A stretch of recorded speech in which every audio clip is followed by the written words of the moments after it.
Namaste. Welcome to the Ilongga Yogi podcast.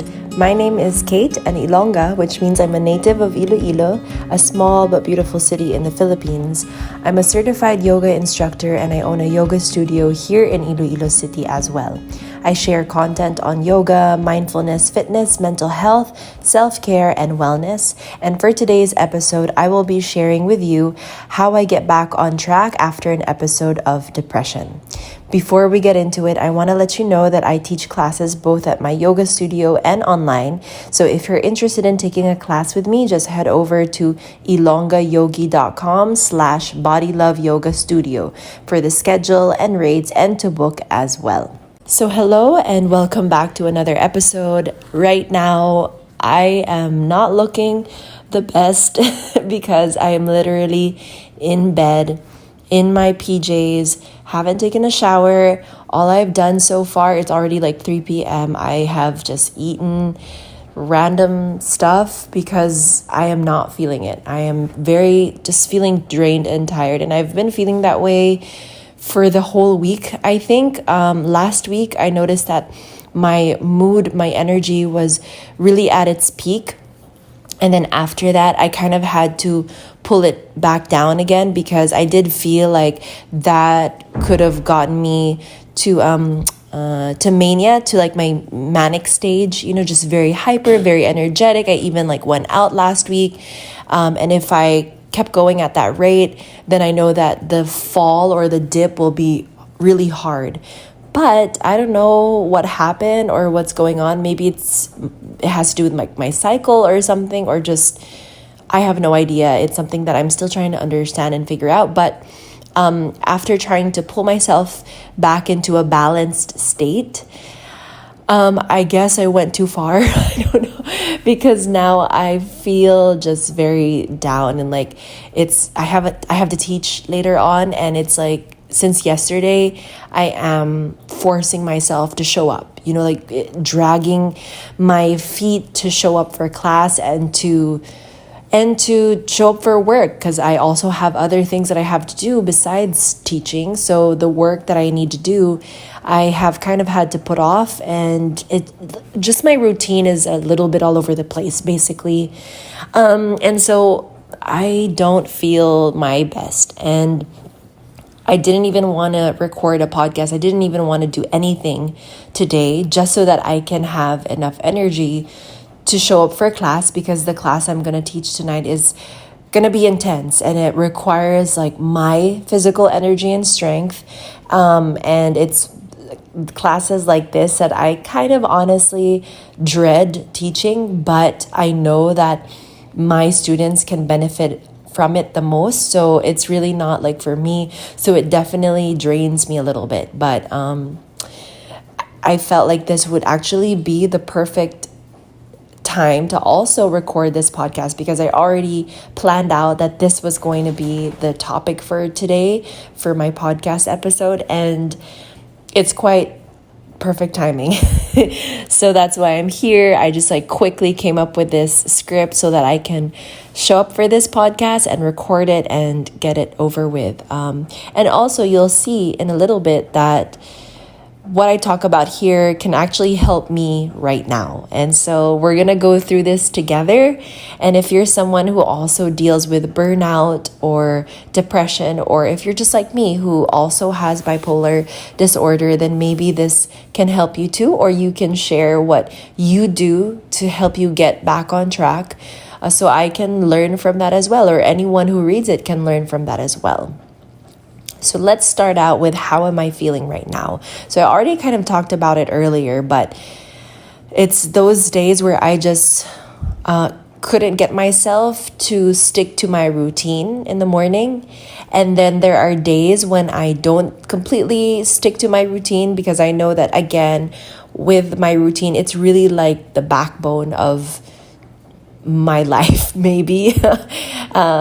I really depend on it. It anchors me, it guides me, and it just gets me that gets me going, throughout the day, that, okay, this is what I do in the morning, and I need to do this, because if I do anything else, then it's harder for me to get back on track just within that day. Even if I'm feeling good or not, I just need that morning routine that'll help ground me for the rest of the day. And if you follow me on YouTube, or if you've listened to a few of my podcast episodes already, then you know how important my routines are. So because lately I kind of have been putting it off, but I knew that it would be fine. I felt fine. I think that today maybe all of that has combined and I don't feel as excited and productive as I was hoping I would feel. So that's kind of what happened. I wasn't able to meditate this morning. I wasn't able to work out this morning because it's also Holy Week, so all the gyms are closed, so I couldn't work out this morning. I did plan that. I was kind of telling myself that I should go on a walk with the dogs, but I didn't do it because I wanted to sleep in, and things like that, like decisions like that already throw me off. And it's sometimes I hate that that's how I function, but also in a way, I know that maybe it's for the good, for me and my state. But anyway, that's how I'm feeling right now. I just feel very sluggish. I feel very lazy. I feel very tired. I don't even want to leave my room. I don't want to see anyone. It's sunny out finally after being rainy for the past few days, and actually weather has been really bad that it's already flooding in other areas outside of Iloilo City. So it's the first time that there's actually sun, and here I am, like, I don't want to see the sun. I don't want to see light. I don't want to go out in the heat, which is very unlike me. So that's how I kind of know that things are definitely off for me right now. Now, when I ask myself, why do I feel this way or what triggered it? I think it's because for the first time, I was able to go out. Like, I went out with friends and had a really good time, and I was so hyped up, so excited. And this is the problem with me, because at this age, I should be able to go out and party and have fun and do whatever I want and socialize, right? But because of my mental state, I can't do that. I really cannot do that. And I think before I would always hate that about myself, like really be hard on myself because of that, because like, why can't I function like a normal 20-something-year-old at that time? I'm 30 now, but you know what I mean? And just after like a weekend of having so much fun, or any sort of weekend that is very stimulating, whether it's like with friends, hanging out with a lot of friends, or going on a trip with people that I'm not 100% like comfortable with. When I say comfortable, the only person I'm really comfortable with is my partner. So that goes like for everyone. That's just how I am. I'm very awkward and very particular about my space, and having like really high boundaries, thick boundaries between any person, any human being, honestly. So it's kind of hard for me to settle down from that and come back to a normal state and like function again. So I think that's where it all started. And so again, when I am so hyped up and so high energy, this always tends to happen. So I think like that's why I feel this way, and that's kind of what triggered it. And that's kind of depressing, isn't it? Like, it really is when you look at it that way, but it's my reality. And what I hope to feel, of course, is, especially in the coming days, since it is Holy Week, the city will be a lot slower. And that's like my favorite thing, is when life around me is just so much slower and quieter. So I do hope that during that time, I can start to come back into my routine, but in a very slow manner, and start to show up for work, meaning get things done, get work done, tick things off, finish things up here, and still show up for classes, because I still will be teaching. I still have classes. And what else? And I guess because I am trying to hold myself together until the end of the month, because by the end of the month, I will be going out of town. I will have 2 different trips. So during those trips, it's kind of like a break from work. And so I'm trying to hold myself together until that time comes, so that I can enjoy myself when those trips come. So that's how I hope to feel, that I can just fix myself and repair myself right now so that I can keep showing up tomorrow and then the next day and then the next day and get everything done before things get very hectic and busy. And then from there, I can enjoy myself and have fun. So now with that being explained and for me, now that I kind of understand where I'm at, how do I achieve that? What do I do now that I am aware of all of these things? And how do I get to a place where I feel like I can show up better? Well, first, usually this is always how it begins for me. And maybe you are already very familiar with this as well. The first thing is the simplest. I need to go drink a glass of water. So right after I record this and maybe edit it a little bit and upload it, I will drink a glass full of water. And then by 4 p.m., which is about an hour from now, I will get up from this bed. I will declutter my space because it is a mess. Like, I have laundry, clean laundry on the floor, on the dirty floor. So that's great. And then I will give myself like just a few minutes to declutter my space, because for me, whenever I start cleaning, sometimes I get carried away and then I just keep going and going and going. And then I end up like rushing to wherever I have to go next. And it's just like a mess. So I will just set a quick timer for myself so that I know when to stop cleaning and I know only what to clean for now. So I still have energy for my class later. And then I'll take a shower because, again, I haven't taken a shower yet. And then I will head early to the studio so that I can practice and meditate for at least max 20 minutes, maybe less. And that's important to me because I haven't practiced today yet. I haven't moved my body today yet. And you can see how like bad it is for my mental well-being. I'll show up for class because I'm already there. So I'll be there for my class. I'll show up for my students because I have a lot. And after I teach, I will head down to my room and work for about an hour. I'll give myself an hour to just sit down and work on my laptop and get things done there. And I'm only going to do an hour so that, again, I don't overwork myself. I don't get tired or exhausted afterwards. I just want to be very productive just for a short amount of time and then go on and do whatever I need to rest. After that, I'll come back home. I'll get ready for bed. If there's anything that I need to declutter, I'll only give myself like 10 to 15 minutes to do that. Because again, we want to preserve my energy. I want to conserve this energy. And when I'm done with all of that and I feel like I'm ready for bed, my goal is to come back here in bed, journal, which is very important because I haven't been able to journal today and I think yesterday either.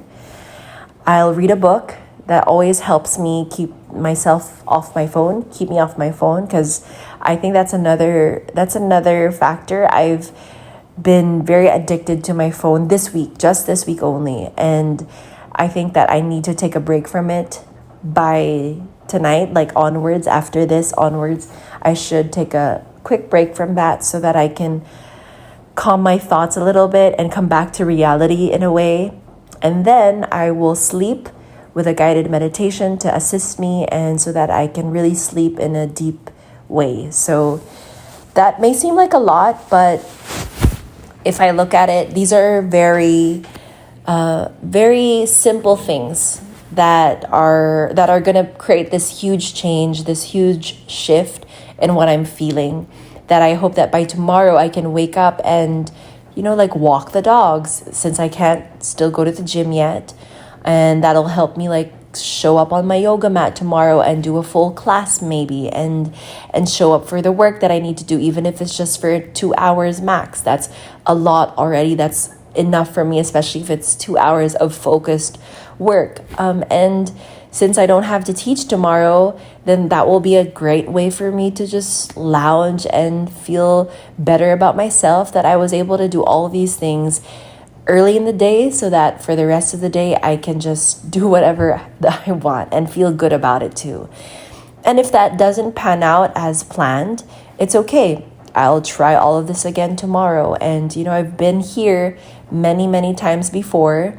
And if it doesn't work out, I can always try again and again and again. And eventually, I always get back on track. Somehow, a part of me always finds its way back.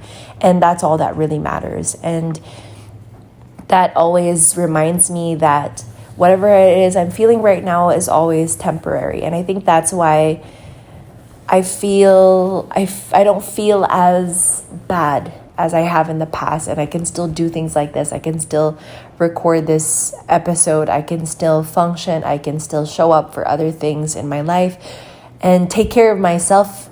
Basically, I'm trying to take care of myself, my future self, so that tomorrow I feel better, thanks to everything I did today. So this is my version of what self-care is like for someone like me. So these dips happen to me regularly, and it's moments like this when I have to switch on my survival mode, but I don't want to call it survival mode. I know that usually people in the mental health world call it survival mode, but that feels like very dramatic for someone like me. So this is more like my repair mode. And when I'm in my repair mode, it definitely requires a lot of time and energy out of me just so that I can fix myself now in a way so that I can function tomorrow and feel better tomorrow. And this is just like what I go through. Like, this is a very regular thing in order for me to do the bare minimum. And a part of me, again, like I've talked about earlier, I hate this. A part of me really hates this about myself, that why do I have to be like this? Why do I have to need so much just to do so little, But again, this is what I have to deal with, and this is what I was dealt with. This is how my life is, and I can't keep beating myself up for that, especially since it's been like half my life already that this is what I have to do. So because of that, I'd rather do this and go through this instead of pushing myself all the way to the point of breakdown and burnout, which is, of course, what I do not want to happen at all. With all of this on my plate, listing down these things, like listing down these tasks that I can do to get me back out there in a slow and mindful way will always help me gain momentum again until I feel like myself again. So that's it for this episode, short and sweet. Thank you so much for listening to this, and thank you so much for always tuning into the Ilongga Yogi podcast. Check out my blog, ilonggayogi.com, because everything is there, including info on my classes, especially if you like content like this. I usually post sometimes blogs there, and you can find all my socials as well, which is also at Ilongga Yogi on TikTok, Instagram, Facebook, all of that jazz. Thank you so much, and take care of yourself. I will see you next time.